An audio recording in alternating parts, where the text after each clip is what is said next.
What does Mark Zuckerberg think about the metaverse? Well, I think it's a relevant question since he renamed his own company Meta almost a year ago. Unfortunately, since he did that, he lost roughly $71 billion of his personal worth since the stock of the company literally plunged.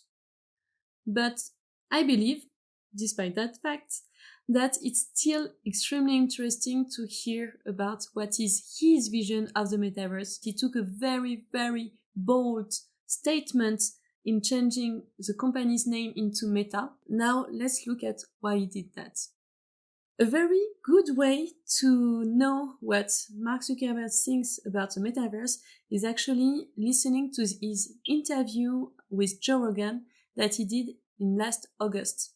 So it might be a little bit long because honestly it's like almost 2 hours, but and it's on Spotify, so not everybody of you have Spotify. And that's the reason of this video. Actually, I'm going to do a little recap of what Mark Zuckerberg said about metaverse in this short video of Joe Rogan. So the first thing that he said, that he recapped, that is very important to know about Facebook now, Meta, his mission. His mission is to connect people with each others. Super simple, super clear. And based on this vision, why does he want to go into this metaverse field? Because he believes that it increases the feeling of presence between people when they are online.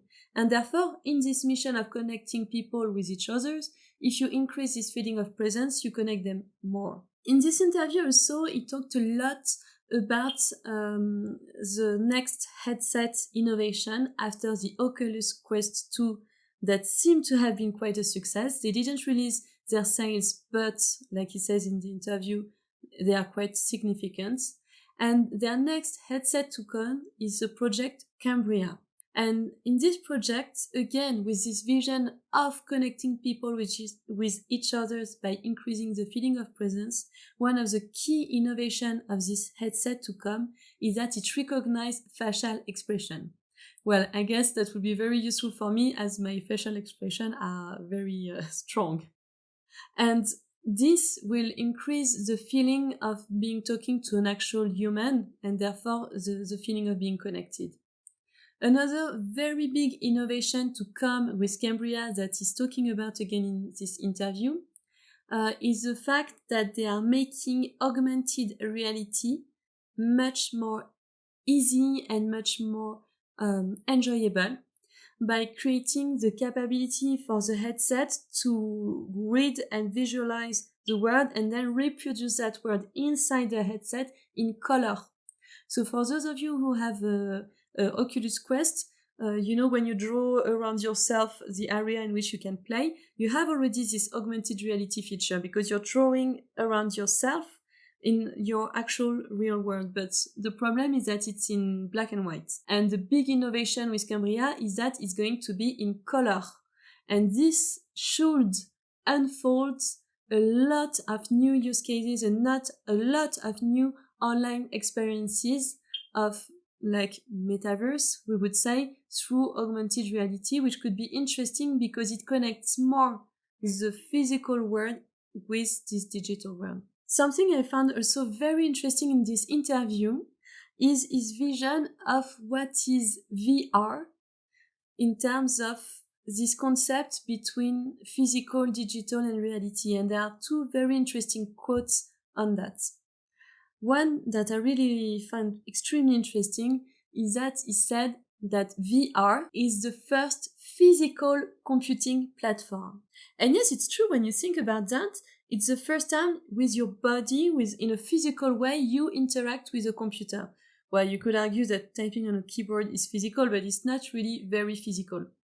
And something he talked about in this interview that I found extremely interesting also, he said that this very characteristic of having a physical computing platform is the reason why one of the biggest success on Oculus Quest is everything that's linked to fitness.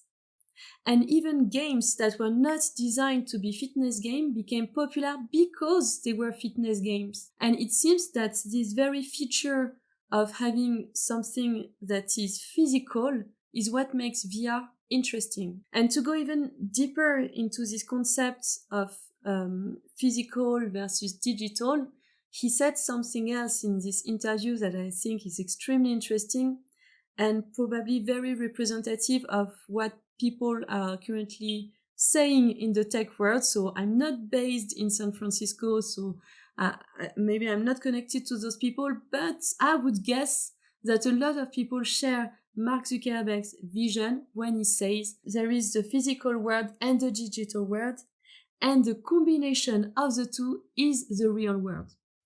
So we are not talking anymore about being in the real world by being in a physical world. Mark Zuckerberg said in this interview, and I'm sure a lot of people in the tech communities are also saying the same, especially since COVID, where digital world became such a big part of our life that actually the real world, our reality, is now composed of physical and digital. And we can't talk about reality by just limiting it to what's physical. And therefore, having experiences in this digital world, for him, what it implies, of course, is that having experiences in this digital world means having real experiences. And being closer to real experiences is what he's trying to do by making experiences with a bigger feeling of presence, especially through investments in virtual reality headsets and a lot of other technologies that they are now developing with Meta. Another interesting thing that I found in this interview when Mark Zuckerberg was talking about Metaverse, so Joe Rogan questioned him on ethics. And it's something that is, well, Facebook is quite controversial from an ethics point of view. I don't know if it's that much the case in the US actually, but in Europe, we talk a lot about privacy and about the fact that Facebook is basically not good for privacy at all, and that it's a big concern for people in terms of how free they are on the web, because now a lot of what they are experiencing of the web is actually controlled by very centralized corporations that are pushing some content to them without the individual choosing it. And all these concerns about control and privacy are concerns that a lot of people, especially here in Europe, and I would say in France, have, especially when it comes to talking about Facebook. So I think it was very interesting that Joe Rogan asked this question about ethics to Mark Zuckerberg. And he said, like, I'm rephrasing, and it was probably not exactly that, so please excuse me on that. He asked, like, aren't you concerned that now people are going to go on the metaverse and basically spend their lives there? And don't you see it also as a threat? Like, because you're talking about it as being a physical computing platform, but what about being actually present in the physical world, present to the present moment, to the others, to the world, in a much more physical way? Like, metaverse is taking us away from that, and aren't you concerned about that? And what Mark Zuckerberg said, which is actually very true, is that what is fighting against, like, the kind of market share of time spent from people that is trying to steal, because basically when you spend more time on metaverse, you will spend less time on something else. And basically he said, we are trying to steal time from television, which is passive, and which is even worse than an experience for him on the metaverse, because it is passive. I think it's very good argument, especially when we consider the critics of people saying that a content is pushed to you, even a content that you didn't choose to have. Well, what is TV?